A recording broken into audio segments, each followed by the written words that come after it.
আসসালামু আলাইকুম সবাইকে। সবাই কেমন আছেন? আশা করি সবাই ভালো আছেন, আমিও ভালো আছি। তো সকাল সকাল উঠছি 6টার দিকে, 6টার আগে উঠছি 5টা 15-তে। আর এখানে এখন কয়টা বাজে দেখতেছি, এখন বাজে 7টা 39। তো ভাবছি মনে হয় প্রতিদিনের মতো অনেক গরম থাকবো, কিন্তু না, আজকে আল্লাহর রহমতের বৃষ্টি পড়তেছে। আর এখানে আমার বৃষ্টিগুলো দেখতে ভালো লাগে।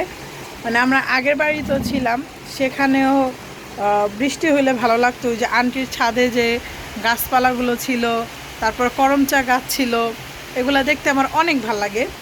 আর মূলত কথা হয়েছে, গাছ দেখতে সবারই ভালো লাগে, লাগাইতে ভালো লাগে। আমরা যেহেতু ঢাকা শহরে থাকি ভাড়াটিয়া, আমাদেরও মন করে কোনো কিছু করা হয় না। বাট আমি এখানে এই চালটা দেখতেছেন না, এখানে যে বৃষ্টির একটা শব্দ আছে, সে ঝুম ঝুমঝুম একটা শব্দ, গ্রামের মানুষগুলো বেশি ফিল করে এগুলা।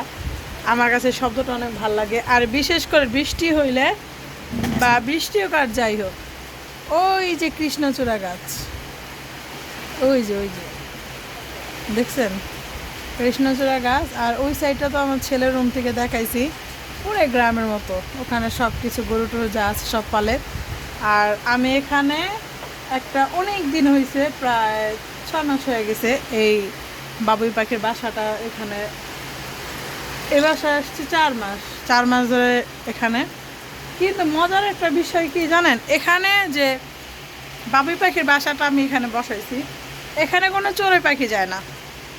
যায় কোথায় জানেন? ওই যে দেখেন কি করছে, এই যে এইখানে বাচ্চা দিতেছে, এখানে এই অবস্থা। কেন এটার ভিতরে ঢুকাবো? বৃষ্টি এলে না, বসবো না। আর বসবো কেমনে? ওরা তো মনে করে যে আমরা মানুষ জাত তো বালা না, আমরা তো যে কোনো জিনিসের সুযোগ খুঁজি। তো ওরা মনে করে ফাটটাত পাচ্ছি, ওদের আটকালামও, কিন্তু আসলে না। তো যাই হোক, ইউটিউব চ্যানেলে ভিডিও দেওয়ার অনেকবারই চেষ্টা করছি, কেন জানি হয় না, ক্যামেরার সামনে আসা হয় না। ওই যে একটা কয় না যে অলস প্রকৃতির মানুষ, আমি ওই টাইপের মানুষ। আর এখানে আমার বিড়াল, আমার এটা একটা চেরি ফলের একটা ছিল, এটা আমার অনেক ভিডিওতে দেখছেন। এই গাছটা, এই টপটা পুরো নষ্ট করে ফেলছে। আর আমি এই সাইডটা, এটা হয়েছিল আমার রুমের ওয়াশরুমটা। ওয়াশরুমটা অনেক ছোট, অনেক ছোট, মানে অনেক ছোট। তো এটা এরকম ইউজ হয় না। তো আমি ভাবতেছি এই জায়গাগুলো সব ক্লিন করে ফেলবো, আর এখানে একটা পর্দা দিব। আর যেহেতু আমি এখানে একটা কিছু করতে চাচ্ছি, এখানে আমার যে কাপড়ের বাস্কেটটা আছে, এখানে আমি সব উঠানো জুতাগুলো রাখছি। আর ওই বালতিতে হয়েছে হলো আমার মাটি। মাটিগুলোতে গাছ যতই লাগে না কেন, কারণ আমার ওই যে অ্যাঙ্গা প্যাঙ্গা চ্যাঙ্গা আছে বিড়াল, ওরা নষ্ট করে ফেলে। আমার একটা বেলি ফুল গাছ ছিল ওই বাসায়, ওই বেলি ফুলের গাছটা হয়েছে হলো, মানে হাঁস মুরগি পালতে যে আমার গাছটা নষ্ট হয়ে গেছে। বেলি ফুল আমার ভিডিও আছে অনেক, প্রচণ্ড লেভেলের বেলি ফুল ধরতো, এত সুন্দর সুন্দর ফুল ফুটতো, মানে ভালোই লাগতো আমার কাছে। আর গাছটা মরে গেছে। তো এখন চাইতেছি কি গাছ লাগানো যায়, বারান্দা একবারই খালি। আর যেহেতু আমি সারাদিন ফ্রি, এখন আমার কোনো কাজ নাই, একটা কাজ খুঁজতেছি। কাজ যদি আল্লাহ পাক রাব্বুল আলামিন মিলায় দেয় আলহামদুলিল্লাহ, আর যতদিন না মিলায় তো বাসায় আছি। এখানে ছোট ছোট টব দিয়ে মানে চাচ্ছিলাম যে কিছু গাছের একটা ডেকোরেশন করব যখন হাতে টাকা হবে। কারণ এই গাছ বলেন আর যাই বলেন, যেটাই আপনি করতে যান না কেন, টাকা ছাড়া কিছুই হয় না।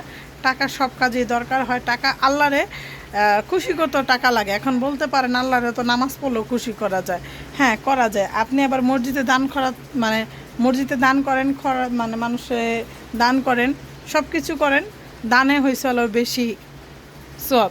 নামাজ তো আছেই, দানেও সব। এখন আমরা তো ওই দানও করতে পারি না, কারণ নিজেরাই ফকিরে বসে রয়েছে। আমি জানি অনেকজন এসে আমার কথায় ভুল ধরবো, তাতে আমার কিছু আসে যায় না। যাই হোক, আর এই যে একটা বড়ি গাছ দেখাইতেছে আমি, এই যে এই যে এই আমি তো ক্যামেরা, ওই যে দেখছেন, ওই যে এই বড়ি গাছটা একদম ছাইটা দিছিল। ছাইটা দেওয়া তো বুঝেন যারা গ্রামের।